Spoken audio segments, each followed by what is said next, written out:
On the news, President Tinubu orders immediate halt to impeachment plot against Governor Fubara of Rivers State. Peter Obi calls for support in 2027 presidential election. Bishop Matthew Kuka expresses concern over daily killings in Nigeria. In addition, we have the exchange rates and weather report. He will be here in just a moment for the details of the news. Welcome to the news on the hour on Providence Television International. I am Eriki Ogiriaki. President Bola Tinubu has stepped in once more to douse the simmering political crisis in Rivers State, ordering an immediate halt to any impeachment plot against Governor Siminalayi Fubara. The president gave the minister of the Federal Capital Territory, Nyesom Wike, a clear instruction to back off any impeachment-related actions against Fubara, warning that further escalation will worsen instability and disrupt governance in the state. The feud between Fubara and Wike began shortly after the governor assumed office in May 2023 as Fubara moved to assert independence from Wike. Lawmakers loyal to Wike, who dominates the assembly, have since then engaged in a cycle of impeachment threats and political standoffs.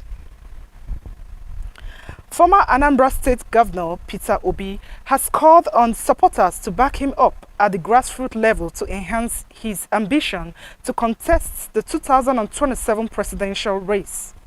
He made this known while speaking at the campaign for the African Democratic Congress ADC candidates ahead of the Abuja Municipal Area Council in the Federal Capital Territory, FCT. Since joining the ADC, Obi's supporters, including members of the Obedience Movement, have continued to push for the party to adopt him as its presidential flag bearer, a development that has intensified wrangling within the opposition party. Reacting to the growing agitation, ADC spokesperson Bolaji Abdullahi called for caution, warning supporters against inflammatory statements and stressing the need for unity. The Nigerian Labour Congress and the Trade Union Congress have suspended their planned protests in the Federal Capital Territory and instructed workers under the Federal Capital Territory Administration to return to their duties with immediate effects. The directive followed an overnight engagement involving labor leaders, the Minister of the FCT, Nyesom Wike, and members of the Senate Committee. The meeting, which began late on Monday, stretched into the early hours of Tuesday, culminating in an agreement that led to the union's decision to halt the protest action and restore normal activities across FCTA offices. The Bishop of the Catholic Diocese of Sokoto, Most Reverend Matthew Kuka, has expressed concern for daily killing in Nigeria, describing the situation as unparalleled globally. Speaking in Yola, Adamawa State at the launch of a book on Governor Ahmed Fitinri titled "The Man They Could Not Stop," authored by his former Director General of Media and Communications, Solomon Kumanga, Kuka said the country is divided along religious lines. Kuka called on political and religious leaders to build institutions that unite Nigerians for peace and country's development. He also commended former chairman of the Independent National Electoral Commission, Professor Atahiru Jiga, for intervening in the 2023 governorship crisis in Adamawa State. Over 100 persons almost lost their lives following the discovery of an object suspected to be a bomb at the United Evangelical Church, Egeri Omwola Ogbo Hill in Abia State. One of them was said to have taken the strange object to the nearby water borehole when the priest in charge suddenly suspected the object to be a bomb and warned them to stay away from the object. It was further disclosed that the priest in charge went to a military unit in the city which led soldiers storming the parsonage to evacuate the deadly objects. Sympathizers who were gathered at the scene expressed gratitude to God for the unexploded object, adding that not less than 100 persons and buildings would have been destroyed, as the area is always filled with traders and passers-by. Secretary of the Aba Area Conference of the United Evangelical Church (UEC), Reverend Thompson Ikpehua, who confirmed the incident, however, said he was yet to be fully briefed by the priest in charge of the Ehere Nwola Church. The National Examination Council (NECO) has released the 2025 Senior School Certificate Examination (SSCE) external results, recording 71.63% pass rates. The Registrar and Chief Executive of NECO, Professor Dantani Ibrahim Wushishi, announced this on Wednesday at the Council headquarters in Minna. Ibrahim Wushishi said the examination was conducted from November 26 to December 13, 2025, while the marking exercise took place between January 5th and January 21, 2026. He noted that the results were released 52 days after the last written paper. According to him, 96,979 candidates registered for the examination, comprising of 51,823 male and 45,156 female. He said 95,160 candidates sat for the examination. The registrar explained that the SSCE external provided a second opportunity for candidates seeking admission into universities and other tertiary institutions within and outside Nigeria. The registrar added that 5 supervisors were recommended for blacklisting and involvement in malpractices. According to him, 2 of the supervisors are from the Federal Capital Territory (FCT). He also announced the release of the 2026 Automated Staff Posting Calendar (APC). President Bola Tinubu has directed that state governments are now to bear the cost of electricity subsidy along the federal government. He added that funding for payment of subsidy will now come from Power Assistance Consumers Fund (PCAF). The PCAF is a government-backed financial pool designed to subsidize electricity bills for low-income and vulnerable households to ensure affordability in the face of rising tariffs, thus improving energy access while stabilizing the electricity sector by funding targeted supports instead of universal subsidies. More than 18 states are currently operating their regulatory agencies, with others waiting in the wings to do the same. The states include Lagos, Ondo, Osun, Ekiti, Edo, Delta, Bayelsa, Akwa Ibom, Cross River, Abia, Anambra, Imo, Kogi, Niger, Nasarawa, Plateau, Gombe, and Jigawa. Director General of the Budget Office of the Federation (BOF), Mr. Tanimu Yakubu, who disclosed this at the opening of the 2026 post-budget preparation using Government Integrated Financial Management System (GIFMIS) workshop in Abuja on Monday 2nd, said state governments that enjoyed the political benefits of electricity subsidy must also share in filling the gap created by subsidy and must not be left to the federal government alone. The Nigerian High Commission in Pretoria, South Africa, has regained electricity supply after settling outstanding utility debts owed to the city of Tshwane. South Africa authorities confirmed on Monday. Executive Mayor of Tshwane, Nasifi Moya, announced the reconnection on Monday, thanking the High Commission for paying the debt owed to the municipality. Power supply to the mission had earlier been disconnected by the city as enforcement action over unpaid utility bills. The restoration followed payments of the outstanding balance by the Nigerian High Commission, although the mission is yet to issue an official statement on the developments. The United States Department of Homeland Security has said it will deport 79 convicted Nigerians listed on its worst of the worst criminal list. 79 Nigerians were convicted of offenses bordering on fraud, drug peddling, assault, manslaughter, and robbery, amongst others. The U.S. Department of Homeland Security is highlighting the worst of the worst criminal alliance arrested by the U.S. Immigration and Customs Enforcement. Trump's administration has continued to crack down on criminal and illegal immigrants across the U.S., with many Nigerians in the country affected by the policy.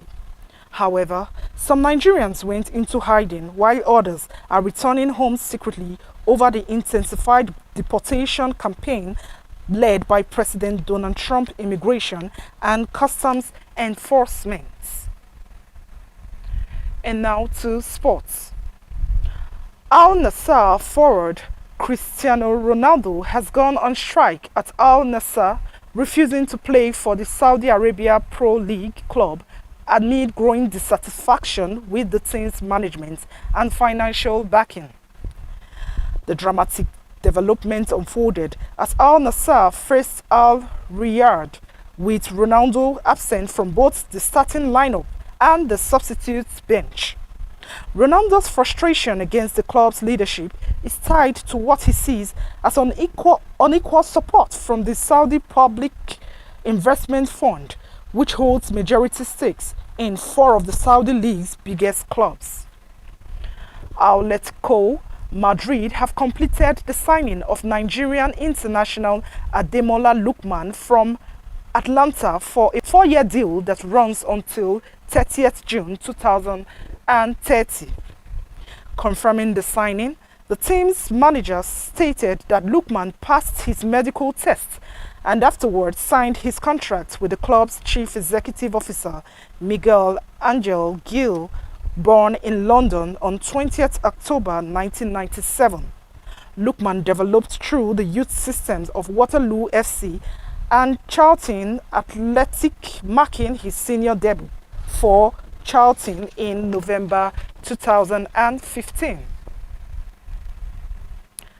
Former McLaren development driver Ugo Ugochukwu has won the Formula Regional Oceania Trophy just 3 months after parting ways with the Formula One team.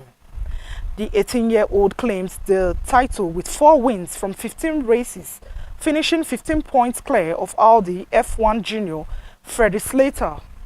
Ugochukwu stood on the podium at every round and finished outside the top 10 only twice in a season defined by consistency. His title push was nearly derailed at the season final when a lift front suspension failure during qualifying led to a technical breach, dropping him to 13th on the grid. Despite the setback, he secured the points needed to seal the championship. Ugochukwu will now step up his second FIFA Formula 3 season with couples racing, with the campaign starting on March 6 to 8 at the Australian Grand Prix.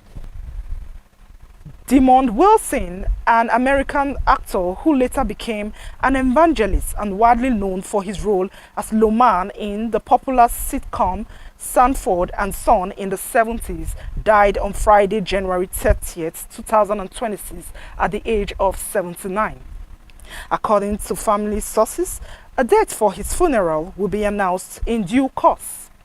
Providence Television International commiserates with his family and the entertainment world at the passing of the iconic actor. Here is a little footage on the memory of the great admirable Loman. I close my eyes only for a moment, and the moment's gone. All my dreams pass before my eyes, a curiosity, dust in the wind. All they are is dust in the wind. Say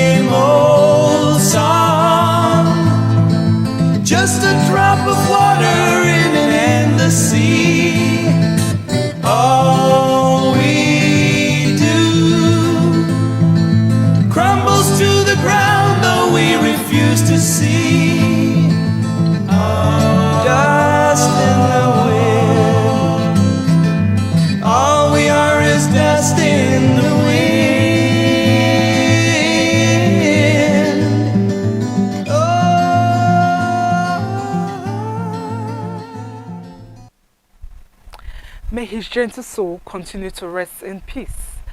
And now to Ikekwa for the weather reports and the exchange rates. Thank you, Ehi. And the weather forecast for Wednesday, 4th February 2026 in Abuja. It will be partly sunny with a temperature of 34 degrees Celsius. In Lagos and Benin, it will be cloudy and expected temperatures of 33 degrees Celsius in both states. In Port Harcourt, there will be scattered thunderstorms with a temperature of 32 degrees Celsius. In Kaduna, it will be partly sunny with a temperature of 36 degrees Celsius. In Enugu and Sokoto, it will be mostly cloudy with temperatures of 36 degrees Celsius in Enugu and 38 degrees Celsius in Sokoto. And in Washington, it will be cloudy with a temperature of -1 degree Celsius. And we have quite a picture to show. That's really cold.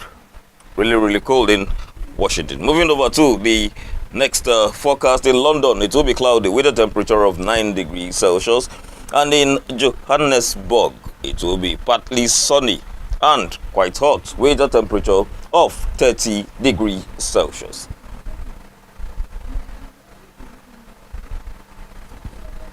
In Rome, there will be light rain with a temperature of 13 degrees Celsius. And in Paris, there will be a temperature of 11 degrees Celsius and it will be cloudy. To the exchange rates, one United States dollar is equivalent in Naira is 1,443, 1 euro 1,704, 1 British pound 1,976. The Canadian dollar presently stands at 1,057 Naira and the Australian dollar 1,012 Naira. And over now to Ehi. Thank you, Ikekwa, for that report. And that's the news on the hour on Providence Television International. Thanks for staying tuned.